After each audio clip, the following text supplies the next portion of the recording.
How to transfer money to a bank account with Azimo. Follow the instructions. Go to wise.com or open the app, then sign up or log in with your email and create your profile. Click Send Money and select the amount, currency, and the country you want to send money to.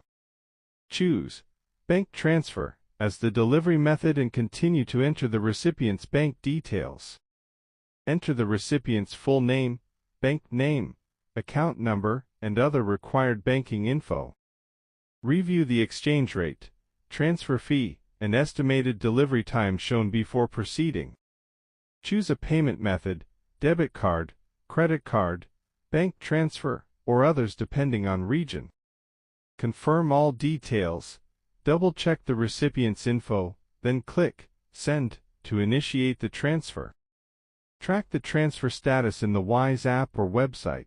You'll get notified when it's delivered. Thank you for watching.